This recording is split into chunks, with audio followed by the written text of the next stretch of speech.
Hello students, good morning. मेरे YouTube channel पर आप सभी का स्वागत है। आज हम बात करने वाले हैं ऑर्गेनिक सिंथेसिस पेपर की यूनिट सेकंड के बारे में, जिसका नाम है ऑक्सीडेशन। नई यूनिट है। ऑक्सीडेशन वर्ड से आप पहले से परिचित हैं। ऑक्सीडेशन क्या होता है, तो यहाँ पर हमें ऑक्सीडेशन की डिटेल स्टडी करनी है।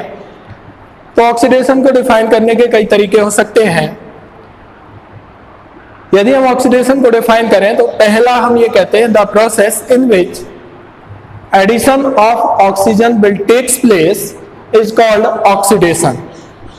If in any chemical reaction addition of oxygen will takes place then it is called oxidation of that compound. That means addition of oxygen is called oxidation of that compound.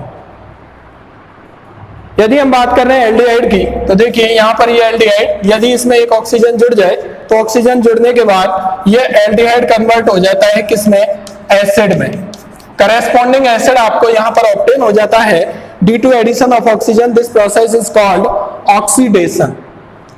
यदि हम दूसरी बात करें कि addition of oxygen के अलावा removal of hydrogen is also called oxidation of that compound. That means if in any chemical process removal of hydrogen will takes place, then that is also called oxidation of that compound.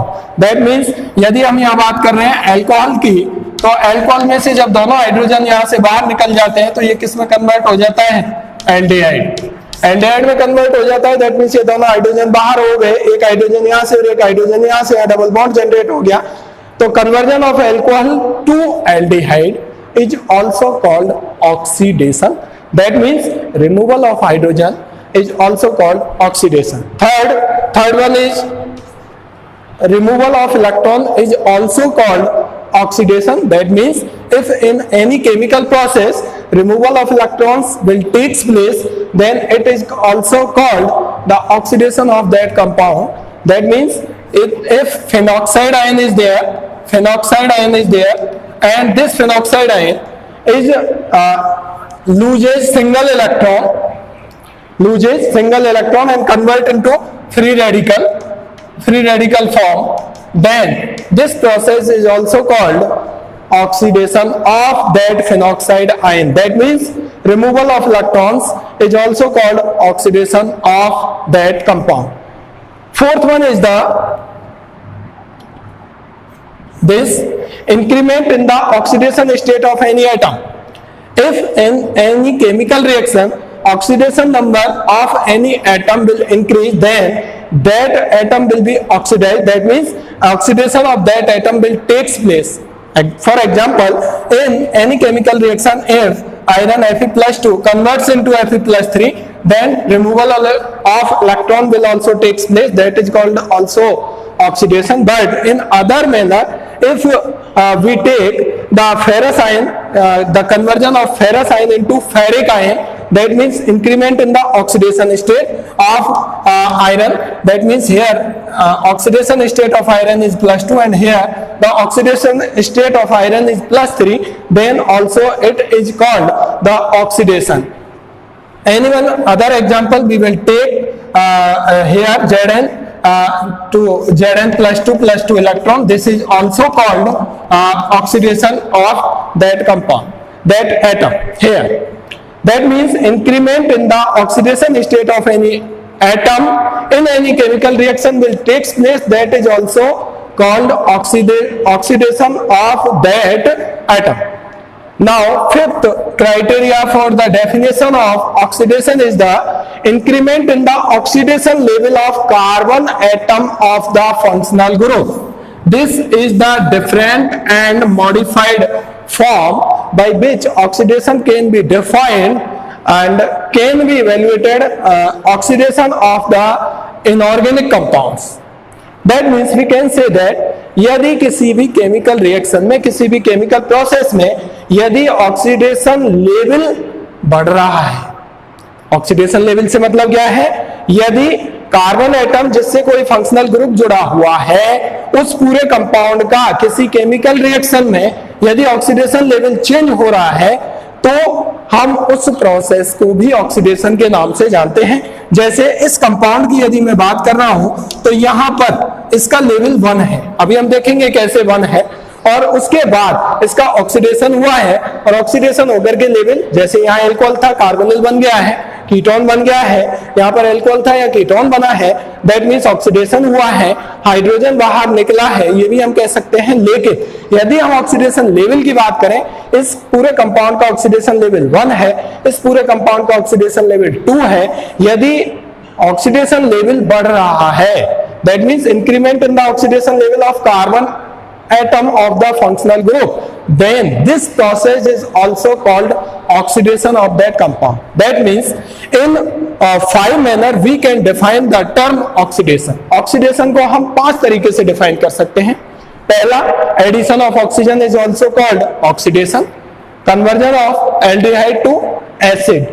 Aldehyde में एक oxygen जुड़ गया, acid बन गया, corresponding acid बना है, ये हमारा क्या कहला रहा है? Oxidation. Second term, removal of hydrogen.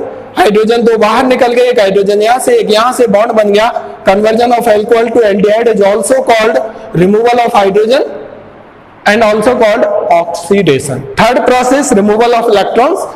Removal of electrons, यदि किसी प्रोसेस में इलेक्ट्रॉन रिमूव हो रहे हैं, दैट मींस इलेक्ट्रॉन बाहर निकल रहे हैं, तो भी वो प्रोसेस हमारी क्या कहलाती है? ऑक्सीडेशन। फोर्थ मैंने बताया था, जब इलेक्ट्रॉन बाहर निकलेंगे, नेगेटिव चार्ज बाहर जाएगा तो ऑक्सीडेशन नंबर बढ़ेगा। यदि किसी केमिकल प्रोसेस में किसी भी एटम का ऑक्सीडेशन नंबर बढ़ जाता है, then that process is also called oxidation. And fifth criteria for the defining the oxidation is the increment in the oxidation level of the carbon atom of the functional group. ये जो 5वां criteria है, जैसे मैंने बताया आपका level 1 से level 2 में चेंज हो रहा है ये कंपाउंड, दैट मींस इसमें ऑक्सीडेशन हो रहा है। जो ऑक्सीडेशन लेवल के बेसिस पर ऑक्सीडेशन प्रोसेस को हम डिफाइन कर रहे हैं या पहचान रहे हैं, वो क्राइटेरिया इनऑर्गेनिक कंपाउंड्स के लिए ज्यादा फॉलो किया जाता है। ऑर्गेनिक कंपाउंड्स में ये इजी गोइंग नहीं रहता है, इसलिए हम इसको फॉलो नहीं करते हैं। फिर भी इनऑर्गेनिक कंपाउंड्स में किस तरीके से ऑक्सीडेशन को इन 4 के अलावा ऑक्सीडेशन लेवल के बेसिस पर डिफाइन कर सकते हैं, वो हम यहां पर देखने वाले हैं। बात रही इस यूनिट में ऑक्सीडेशन में क्या क्या आपको पढ़ना है, क्या एग्जाम में पूछा जाता है, तो उसके लिए मैं आपको बताता हूं। यहां पर ऑक्सीडेशन ऑफ हाइड्रोकार्बन्स आपको पहले पढ़ना है। ऑक्सीडेशन ऑफ हाइड्रोकार्बन्स में आपको ऑक्सीडेशन ऑफ हाइड्रोकार्बन्स में आपको एल्कीन का ऑक्सीडेशन पढ़ना है, जो इंपॉर्टेंट है। आपको सैचुरेटेड CH रिंग का ऑक्सीडेशन पढ़ना है। CH रिंग का मतलब जो एरोमेटिक रिंग है उनका ऑक्सीडेशन पढ़ना है। उसके अलावा यदि हम बात करें तो आपको एल्डिहाइड के ऑक्सीडेशंस के बारे में यहाँ पर पढ़ना है, कीटोन के ऑक्सीडेशन के बारे में आपको यहाँ पढ़ना है, एल्कोहल के ऑक्सीडेशंस के बारे में आपको यहाँ पढ़ना है, ठीक है, डाइऑल्स के ऑक्सीडेशन के बारे में आपको पढ़ना है, कार्बोक्सिलिक एसिड के ऑक्सीडेशन के बारे में आपको पढ़ना है, हाइड्रोजीन्स और sulphides, oxidation of hydrogens and sulphides, इनके बारे में भी आपको पढ़ना है। और यहाँ पर कुछ स्पेशल ऑक्सीडाइजिंग एजेंट भी आपको देखने हैं, जिनका यूज कहाँ कहाँ क्या कैसे कैसे होता है, उनके बारे में भी पढ़ना है। जैसे ReO4 ruthenium tetra oxide, ruthenium tetra oxide का यूज कैसे होता है वो भी आपको देखना है। आयोडोबेंजीन डाइएसीटेट थैलियम थर्ड नाइट्रेट, उसका भी यूज आपको देखना है। तो ये आपके सिलेबस की बात हुई कि आपको ऑक्सीडेशन वाली यूनिट में मैक्सिमम क्या क्या देखना है। ऑक्सीडेशन ऑफ हाइड्रोकार्बन्स आपको देखना है, वहां पर एल्कीन्स की बात करनी है, बेंजीन रिंग की बात करनी है, सैचुरेटेड रिंग की बात करनी है। उसके बाद एल्कोहल्स का ऑक्सीडेशन देखना है, कीटोन्स का, एल्डिहाइड का ऑक्सीडेशन देखना है और एसिड्स के ऑक्सीडेशन की बात करनी है। उसके बाद हमें हाइड्रोजीन्स और सल्फाइड्स के ऑक्सीडेशन की बात करनी है। फिर कुछ हमारे ऑक्सीडाइजिंग एजेंट्स हैं जो आपको पढ़ने हैं। डायोल्स के ऑक्सीडेशन की बात करनी है, 1,2 डायोल्स का ऑक्सीडेशन किस तरीके से किया जाता है। कुछ हमारे ऑक्सीडाइजिंग रिजेंट्स हैं, होने को बहुत है, लेकिन जो आपके सिलेबस में है उनकी मैं बात कर रहा हूँ। रूथेनियम टेट्राऑक्साइड है और एक थैलियम का जो नाइट्रेट होता है थर्ड ऑक्सीडेशन स्टेट में, उसकी हमको बात करनी है। तो सिंपल से जब हम ऑक्सीडेशन को डिफाइन करते हैं तो इन 5 मैनर्स में हम डिफाइन कर सकते हैं। ये 4 आप पहले भी पढ़ चुके हैं, addition of oxygen, removal of hydrogen, third था removal of electrons and increment in the oxidation state of any particular atom. और फिफ्थ जो आपके लिए न्यू है वो जो जनरली इनऑर्गेनिक कंपाउंड्स पे यूज में लिया जाता है, हम यहाँ ऑर्गेनिक में इसकी बात कर रहे हैं। तो इससे हम कैसे देखेंगे कि इस कंपाउंड का लेवल 1 है और इस कंपाउंड का लेवल 2 है। तो जनरली ऑक्सीडेशन लेवल के बेसिस पर कंपाउंड्स को 5 लेवल में डिफाइन किया जाता है, 5 लेवल्स में डिवाइड किया जाता है। तो ये जो ऑक्सीडेशन लेवल है वो क्या है, carbon atom of the functional group. जो आपका फंक्शनल ग्रुप है वो किस कार्बन से जुड़ा हुआ है, इस पूरे कंपाउंड्स का ऑक्सीडेशन लेवल क्या है, उसके बेसिस पर हम निकालते हैं। तो इस तरीके से हम ऑक्सीडेशन लेवल कैसे किसी कंपाउंड का डिटरमाइन करें, कैसे हम पहचान करें, कैसे हम पता लगा पाएंगे कि इस कंपाउंड का ऑक्सीडेशन लेवल इतना है। तो हम ऑक्सीडेशन लेवल को डिटरमाइन करने के लिए कंपाउंड्स को ऑक्सीडेशन लेवल के बेसिस पर 5 पार्ट में डिवाइड करते हैं। वो 5 पार्ट कौन कौन से हैं उसकी हम बात करने वाले हैं। हम बात कर रहे थे ऑक्सीडेशन लेवल की। तो देखिए यहाँ पर ऑक्सीडेशन लेवल को मैंने अभी कहा था कि हम 5 क्लास में डिवाइड कर सकते हैं कि कोई भी हमारा केमिकल कंपाउंड है उसका ऑक्सीडेशन लेवल क्या हो सकता है। ये 5 कैटेगरी हमारे पास हो सकती हैं। पहला है यदि उसका ऑक्सीडेशन लेवल 0 है, ऑक्सीडेशन लेवल 0 है, ऑक्सीडेशन लेवल 1 है, ऑक्सीडेशन लेवल 2 है, लेवल 3 है और लेवल 4 है। ये 5 क्लास हो सकती हैं। लेवल 0 से मतलब क्या है, लेवल 0 को हम बोलते हैं, इसका अदर नेम होता है हाइड्रोकार्बन लेवल। हाइड्रोकार्बन लेवल का मतलब यदि किसी केमिकल कंपाउंड में केवल कार्बन और हाइड्रोजन है, उसके अलावा अन्य अदर कोई एटम नहीं जुड़ा हुआ है, क्योंकि हम जानते हैं कि कार्बन और हाइड्रोजन से जो मिलकर जो यौगिक बने होते हैं वो हमारे हाइड्रोकार्बन कहलाते हैं। इसको कंसीडर करते हुए यदि हम देखें तो लेवल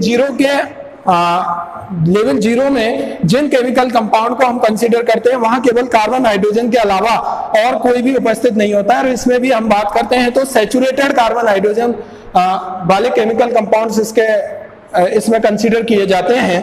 तो इसको एग्जांपल के रूप में यदि हम देखें, जैसे फॉर एग्जांपल CH4 मैं यहाँ पर ले रहा हूँ, मेथेन ले रहा हूँ, और इसका यदि मैं लेवल देखूं कि इसका लेवल क्या है, तो लेवल क्या आएगा यहाँ पर 0, केवल कार्बन और हाइड्रोजन यहाँ पर प्रेजेंट है, उसके अलावा कुछ नहीं है। जैसे मैं कहूँ 4 CH3 यहाँ पर लगे हुए हैं, कार्बन और हाइड्रोजन ही केवल प्रेजेंट है, तो यहाँ पर हाइड्रोकार्बन लेवल भी कहते हैं। और इसमें भी मेनली हम बात करेंगे तो केवल सैचुरेटेड होना चाहिए कंपाउंड, और उस कंपाउंड में केवल हाइड्रोजन और कार्बन ही होने चाहिए। इसका भी लेवल क्या होगा, 0 होगा। ठीक है, तो इस कैटेगरी में, इस क्लास में कौन कौन से केमिकल कंपाउंड्स आएंगे वो मैंने आपको यहाँ डिफाइन किए। ऐसे हाइड्रोकार्बन्स जो कि सैचुरेटेड हैं और जहां पर केवल कार्बन और हाइड्रोजन ही प्रेजेंट है, चाहे वो कितनी भी लंबी लॉन्ग चेन क्यों ना है, कितनी भी छोटी चेन क्यों ना है, उस केमिकल कंपाउंड का जो ऑक्सीडेशन लेवल होगा वो 0 होगा। It's clear? Now we will take the second class, level 1, that is also called alcohol oxidation level. Alcohol oxidation level से मतलब है यदि किसी भी केमिकल कंपाउंड में यदि कोई भी एक सिंगल मोर इलेक्ट्रोनेगेटिव एटम जुड़ा हुआ है, जैसे ऑक्सीजन जुड़ा हुआ है। मोर इलेक्ट्रोनेगेटिव एटम से मतलब है, जैसे मैंने यहां पर लिखा कि ये हमारा कोई कंपाउंड है CH3 CH2 CH2 और OH। इस पूरे कंपाउंड का जो लेवल है वो कितना आएगा, 1 आएगा। कैसे आएगा, क्योंकि यहां पर एक मोर इलेक्ट्रोनेगेटिव एटम एक बॉन्ड से जुड़ा हुआ है। दैट मीन्स इसका लेवल कितना हो जाएगा, 1 हो जाएगा। जैसे मैं यदि कहीं बात करता हूं कि मान लीजिए कोई केमिकल कंपाउंड आपका है इस तरीके का और यहां पर मोर इलेक्ट्रोनेगेटिव एटम Br जुड़ा हुआ है, तो इस पूरे कंपाउंड का, क्योंकि और सब जगह तो कार्बन हाइड्रोजन ही है, इस पूरे कंपाउंड का ऑक्सीडेशन लेवल क्या आएगा, 1 आएगा। दैट मीन्स यदि किसी कंपाउंड में एक more electronegative atom than carbon and hydrogen is present, यदि किसी केमिकल कंपाउंड में कार्बन और हाइड्रोजन से ज्यादा कोई मोर इलेक्ट्रोनेगेटिव एटम एक जुड़ा हुआ है और वो भी सिंगल बॉन्ड से, तो उस का लेवल क्या होगा, उस कार्बन का जिससे ये जुड़ा हुआ है, चाहे वो फंक्शनल ग्रुप है या वो कोई एटम जुड़ा हुआ है, तो उसका लेवल कितना होगा, 1 होगा। तो यहां पर भी लेवल कितना आएगा, 1 आएगा। फॉर एग्जांपल Br को हटा करके मैं Cl लगा दूंगा तो भी 1 होगा, Cl को हटा करके मैं यहाँ OCH3 लगा दूंगा तो भी 1 होगा। तो हम इसे बोलेंगे एल्कोहल ऑक्सीडेशन लेवल, क्योंकि हम जानते हैं कि वहां पर जो एल्कोहल होगा, एल्कोहल में OH होगा और OH होगा वो सिंगल बॉन्ड से जुड़ा हुआ होगा। तो डेफिनेटली यदि कोई आपके पास एल्कोहल है, सैचुरेटेड एल्कोहल है, दैट मीन्स वहां पर हम बात करेंगे तो उस केमिकल कंपाउंड का जो ऑक्सीडेशन लेवल होगा वो 1 होगा। यदि हम बात करते हैं इस कैटेगरी की, third category, that is called level 2। Level 2 is known as ketone oxidation level. That means ये हुआ कि यदि किसी केमिकल कंपाउंड में कोई मोर इलेक्ट्रोनेगेटिव एटम या तो दो बॉन्ड के द्वारा जुड़ा हुआ है, दोनों बॉन्ड सिंगल बॉन्ड है, या डबल बॉन्ड के द्वारा जुड़ा हुआ है, कार्बन हाइड्रोजन से ज्यादा जिसकी इलेक्ट्रोनेगेटिविटी है वो एटम यदि जुड़ा हुआ है उस केमिकल कंपाउंड में, और दो जुड़े हुए हैं लेकिन दोनों या तो सिंगल बॉन्ड से जुड़े हुए हैं तो दो हो जाएगा, या फिर एक ही जुड़ा हुआ है लेकिन डबल बॉन्ड से जुड़ा हुआ है तो क्या हो जाएगा, उसका लेवल 2 हो जाएगा। इसलिए हमने इसको क्या बोला है, ketone oxidation level. For example मैंने ये कोई कंपाउंड लिखा और इसे मैंने बना दिया कि ये हमारा कोई कीटोन है, तो यहाँ कार्बन हाइड्रोजन, यहाँ पर कार्बोनिल है, मोर इलेक्ट्रोनेगेटिव एटम जुड़ा है, डबल बॉन्ड से जुड़ा है, तो इसका क्या होगा, लेवल 2 होगा। पूरे कंपाउंड का आपको निकालना है कि ऑक्सीडेशन लेवल क्या है, ना कि पर्टिकुलर एटम का। ठीक है, मान लीजिए कोई कंपाउंड है इस तरीके से और यहाँ पर OCH3 जुड़ा हुआ है और यहाँ पर OCH3 जुड़ा हुआ है, तो इसका लेवल कितना होगा, 2 होगा। यहाँ पर दो मोर इलेक्ट्रोनेगेटिव एटम जुड़े हुए हैं, but both are making single bond, sigma bond. ठीक है, तो यहां से हम देख सकते हैं यदि किसी केमिकल कंपाउंड में कोई भी दो मोर इलेक्ट्रोनेगेटिव एटम सिंगल बॉन्ड से जुड़े हुए हैं, मोर इलेक्ट्रोनेगेटिव किससे देखेंगे हम, कार्बन एंड हाइड्रोजन से। ठीक है, या फिर डबल बॉन्ड से जुड़ा हुआ है तो उसका ऑक्सीडेशन लेवल कितना आएगा, 2 आएगा। फॉर एग्जांपल मैं कहता हूं कि मान लीजिए ये कोई कंपाउंड है, यहाँ Br जुड़ा हुआ है और यहाँ Br जुड़ा हुआ है, ऑब्वियसली इसका oxidation level will be 2, one from this bond and one from this bond. Total oxidation level of that compound will be considered. Level 3 की जब हम बात करते हैं तो उसे हम बोलते हैं कार्बोक्सिलिक एसिड लेवल। आप भी जानते हो कार्बोक्सिलिक एसिड लेवल से मतलब क्या है कि वहां पर कम से कम कार्बोक्सिलिक ग्रुप होगा ही होगा, ये COOH। तो यहां पर आप देखोगे एक बॉन्ड ये है, सिंगल ये है और सिंगल ये है, तो यहां पर कितना हो गया, 3 हो गया। या तो 3 मोर इलेक्ट्रोनेगेटिव एटम सिंगल बॉन्ड से जुड़े हुए हैं, या ये कंडीशन हो सकती है कि एक डबल बॉन्ड और एक सिंगल बॉन्ड से जुड़ा हुआ हो, या फिर ये कंडीशन हो सकती है कि कोई ट्रिपल बॉन्ड से ही जुड़ा हुआ हो। जैसे मैं बात करता हूं HCN की मैं बात कर लेता हूं CH3CN। तो देखिए इस कंपाउंड का जो ऑक्सीडेशन लेवल होगा, ये कार्बन है, उस कार्बन का देखिए पर्टिकुलर कार्बन की यदि हम बात करें, इस कार्बन का लेवल 1 होगा, इस कार्बन का लेवल 1 होगा, पूरे कंपाउंड का लेवल 2 होगा। यहां पर यदि हम बात करें लेवल 1 तो पूरे कंपाउंड का 2, क्योंकि कार्बन हाइड्रोजन की वजह से कोई लेवल होता नहीं है। यदि हम यहां बात करें तो देखिए इसकी वजह से कोई नहीं। अगर हम यहां बात करें कि इस कार्बन का लेवल क्या है तो ऑब्वियसली 0। इस कार्बन का लेवल क्या है, 3 मोर इलेक्ट्रोनेगेटिव नाइट्रोजन के साथ ट्रिपल बॉन्ड से जुड़ा हुआ है, तो इसका लेवल कितना आएगा, level will be third. That means it will be considered in this series level 3 carboxylic acid level.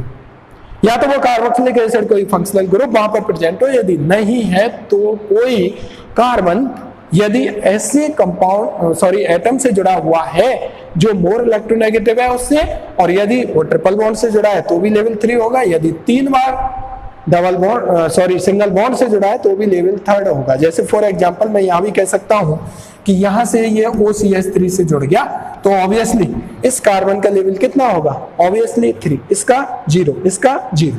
तो इस तरीके से हम डिफाइन कर सकते हैं टोटल कितना आएगा, इस ऑर्गेनिक कंपाउंड का जो लेवल होगा वो कितना होगा, 3। यदि हम बात करें लेवल 4 की, तो level 4 that means carbon dioxide level. आप भी जानते हो कार्बन डाइऑक्साइड की जब हम बात करते हैं तो देखिए कार्बन डाइऑक्साइड में एक कार्बन से 2 ऑक्सीजन जुड़े हुए होते हैं और दोनों ही डबल बॉन्ड से जुड़े हुए होते हैं। तो डबल बॉन्ड से जुड़े होने की वजह से इस कार्बन का जो ऑक्सीडेशन लेवल है वो कितना होगा, 1 1 1 and 1। That means level of this carbon will be 4। यदि हम बात करते हैं देखिए यूरिया की बात करते हैं, और इस कार्बन का यदि हम लेवल देखना चाहें तो देखिए यहाँ पर 1 and 1 2 और नाइट्रोजन के साथ जुड़ा हुआ है, nitrogen more electronegative than carbon, that means 1 1 and 2। तो टोटल इसका लेवल कितना आएगा, 4। This carbon contain level 4 in oxidation level. ऐसे ही हम डिफरेंट एग्जांपल ले सकते हैं, जैसे मान लीजिए हमने ले लिया CCl4, CCl4 यदि हमने ले लिया तो इस कार्बन का यदि हमें ऑक्सीडेशन लेवल चाहिए तो लेवल कितना निकल के आएगा, लेवल निकल के आएगा 4। जैसे मैंने ले लिया NH2Cl, ये ले लिया, इस कार्बन का यदि मुझे चाहिए तो लेवल कितना निकल के आएगा 4, एक इसकी वजह से और 3 इधर की वजह से, तो टोटल लेवल निकल के आएगा 4। तो जब हम ऑक्सीडेशन की डेफिनेशन की बात कर रहे थे, जहां पर हमने ये देखा था addition of oxygen, removal of hydrogen, removal of electrons, increment in the oxidation state in particular atom, और increment in the oxidation level of any chemical compound through a chemical process is called oxidation. और जो हम बात कर रहे हैं कि यदि किसी केमिकल प्रोसेस में किसी भी केमिकल कंपाउंड का ऑक्सीडेशन लेवल यदि बढ़ जाता है तो वहां ऑक्सीडेशन होता है। ऑक्सीडेशन लेवल हम कैसे निकालते हैं उसका तरीका मैंने आपको बताया। यहाँ टोटल 5 लेवल होते हैं। किसमें? पहला लेवल हाइड्रोकार्बन लेवल है, जहां पर केवल, अब हम बात करते हैं यहां एक बात और, यदि हमारे पास कार्बन डबल बॉन्ड कार्बन है, एल्कीन है, तो एल्कीन को कंसीडर करेंगे हम दिस, इसका जो ऑक्सीडेशन लेवल है वो माना जाएगा 1, that means alcohol oxidation level. That means यदि हम बेंजीन की बात कर रहे हैं, बेंजीन की यदि हम बात करें तो यहां पर देखिए इस कार्बन का ऑक्सीडेशन लेवल कितना होगा 1, इसका 1 1 1 1 1 इस तरीके से, ठीक है। तो जहां भी एल्कीन आ रही है दैट मींस अनसैचुरेटेड हाइड्रोकार्बन है, उन दोनों ही कार्बन्स का जो ऑक्सीडेशन लेवल है वो क्या होगा 1 होगा। फॉर एग्जांपल अनदर, यदि हम बात करते हैं कि यदि केस ऑफ एल्काइन है, that means case of alkyne will be considered in that category, that means oxidation level will be 2 of any alkyne. यदि हम एल्काइन की बात कर रहे हैं तो इस कार्बन का level, oxidation level will be 2 and this level will be 2, that means alkene will be considered in the alcohol oxidation level and alkyne will be considered in the ketone oxidation level। मैंने यहाँ कुछ examples लिखे हैं आपके सामने, जहां पर आपको पर्टिकुलर ये कोई कंपाउंड है, इसका ऑक्सीडेशन लेवल देखना है, ये कोई कंपाउंड है, उसका ऑक्सीडेशन लेवल देखना है, ये कोई केमिकल रिएक्शन है, यहां पर हमें ये बताना है इसमें ऑक्सीडेशन हो रहा है कि नहीं हो रहा, ठीक है। तो इस तरीके से हम डिफाइन कर सकते हैं। जैसे हमने बात की यहां से, मान लीजिए यहाँ डबल बॉन्ड है और यहाँ Br2 की रिएक्शन कराई, Br2 की रिएक्शन कराने के बाद आपने यहाँ Br जोड़ दिया और यहाँ पर Br जोड़ दिया। Br जोड़ने के बाद यहाँ क्या होगा, तो देखिए यहाँ पर यदि मैं बात करता हूं तो टोटल किसी कंपाउंड का ऑक्सीडेशन लेवल निकालने के लिए हमें पर्टिकुलर एटम का निकालना पड़ेगा, कार्बन एटम का। जैसे ये कार्बन है तो इसका कितना आएगा लेवल 0, इसका लेवल कितना आएगा, चूंकि ये डबल बॉन्ड से जुड़ा हुआ है तो 1, इसका लेवल कितना आएगा, एक डबल बॉन्ड की वजह से, एक इसकी वजह से और एक इसकी वजह से लेवल 3। इस कार्बन का कितना आएगा 1, क्योंकि ये ऑक्सीजन से जुड़ा हुआ है। इस कार्बन का कितना आएगा, इस कार्बन का आएगा 1, ठीक है, क्लियर। यहाँ पर यदि हम बात करते हैं तो इस कार्बन का ऑक्सीडेशन, तो इसका टोटल ऑक्सीडेशन लेवल कितना हो गया 1 3 4 5 and 6, oxidation level will be 6 of that chemical compound. अगर हम बात करें इसकी 2-butene, तो यहाँ पर देखिए इसका लेवल कितना आएगा 0, क्योंकि यहाँ पर एक एल्कीन की वजह से इसका लेवल 1, इसका 1 और इसका 0। तो total oxidation level of this compound will be 2। अगर इसका ऑक्सीडेशन होता है और इसका ऑक्सीडेशन लेवल 2 से बढ़कर के 3 हो जाता है या 4 हो जाता है, दैट मीन्स ऑक्सीडेशन होगा इसका, ठीक है। तो कोई भी कितनी भी लंबी सीरीज यदि दी गई है तो हम पर्टिकुलर किसी भी कार्बन एटम का ऑक्सीडेशन लेवल उन 5 क्लासों में डिवाइड करते हुए hydrocarbon level, alcohol oxidation level, ketone oxidation level, carboxylic acid oxidation level और कार्बन डाइऑक्साइड ऑक्सीडेशन लेवल में कंसीडर करते हुए आप देख सकते हैं। फॉर एग्जांपल जैसे मैंने कहा ये रिएक्शन यहाँ पर हो रही है, यहाँ पर रिएक्शन होने के बाद क्या हो रहा है, इसका लेवल कितना आएगा, आपको भी पता है इसका लेवल 0 होगा, क्योंकि यहाँ पर ये सैचुरेटेड है और कार्बन हाइड्रोजन है और यहाँ पर केवल इसका है ये 0 0 1 एंड 0, तो यहाँ पर कितना होगा 1। तो ये 0 से 1 में हो रहा है, इसलिए हम यहाँ क्या कहेंगे, क्या हो रहा है ऑक्सीडेशन, क्या हो रहा है ऑक्सीडेशन हो रहा है, ठीक है। अब अगर हम बात करते हैं यहाँ पर देखेंगे आप, यहाँ पर ये 0 0 इसका होगा 1 और इसका होगा 0, तो यहाँ पर लेवल टोटल क्या हो गया 1। यहाँ पर देखें तो 0 0 1 एंड 0, तो यहाँ पर लेवल क्या रहा 1, दैट मीन्स लेवल 1 से 1 में चेंज हो रहा है, दैट मीन्स यहाँ पर ऑक्सीडेशन नहीं हो रहा है, यहाँ पर सिंपल क्या हो रही है, सब्स्टिट्यूशन रिएक्शन हो रही है। क्या हो रही है, सब्स्टिट्यूशन रिएक्शन हो रही है, ठीक है। अब अगर हम यहाँ पर बात कर रहे हैं, देखिए यहाँ से यदि हम इसकी बात कर रहे हैं कि ये मैंने एग्जांपल वहां पर डेफिनेशन में लिखा था, इसका लेवल 0 लेवल 0 और इसका लेवल कितना आएगा 1, तो टोटल लेवल कितना हो गया इसका 1। और यहाँ पर देखिए 0 0 और लेवल 2 बॉन्ड से मोर इलेक्ट्रोनेगेटिव एटम से जुड़ा है, तो लेवल कितना होगा 2 होगा। दैट मीन्स 1 से किस में चेंज हो गया 2 में। That means in this process oxidation will be takes place. तो किसी भी केमिकल रिएक्शन में यदि टोटल किसी भी पर्टिकुलर एटम का ऑक्सीडेशन लेवल निकालने के बाद उसका सम करते हैं, और सम करने के बाद हम ये देखते हैं कि प्रोडक्ट में ऑक्सीडेशन लेवल और रिएक्टेंट में ऑक्सीडेशन लेवल क्या है। यदि ऑक्सीडेशन लेवल बढ़ रहा है तो हम ये मान करके चलते हैं कि उसमें ऑक्सीडेशन हुआ है, और यदि कम हो रहा है तो ऑब्वियसली हम ये मान करके चलते हैं कि उसमें रिडक्शन हुआ है। उसमें क्या हुआ है, रिडक्शन हुआ है। और यदि दोनों ही प्रोसेस किसी केमिकल रिएक्शन में साथ साथ होती हैं तो उस रिएक्शन को हम क्या बोलते हैं, उस रिएक्शन को हम बोलते हैं रेडॉक्स रिएक्शन। ठीक है, इस तरीके से हम ऑक्सीडेशन लेवल के बेसिस पर किस केमिकल रिएक्शन को किस तरीके से डिफाइन कर सकते हैं उसको हम इजी गोइंग समझा सकते हैं। ये बात हुई ऑक्सीडेशन लेवल की। अब हमें बात करनी है ऑक्सीडेशन ऑफ एल्कीन्स की। ऑक्सीडेशन ऑफ एल्कीन्स हम किस किस तरीके से करते हैं, ऑक्सीडेशन ऑफ एल्कीन के क्या क्या मेथड हो सकते हैं। पहला मेथड जैसे ऑक्सीडेशन का होता है, दूसरा मेथड होता है पर हाइड्रोक्सिलेशन का होता है, 2 OH यदि हम वहां पर जोड़ दें, ओजोनोलाइसिस हम उसका कर दें, बेकर प्रोसेस के थ्रू भी हम कर सकते हैं ऑक्सीडेशन उसका, ल्यूमिक्स रिएजेंट का उपयोग भी हम कर सकते हैं, आयोडीन और सिल्वर एसीटेट का उपयोग भी करके हम कर सकते हैं एल्कीन का ऑक्सीडेशन।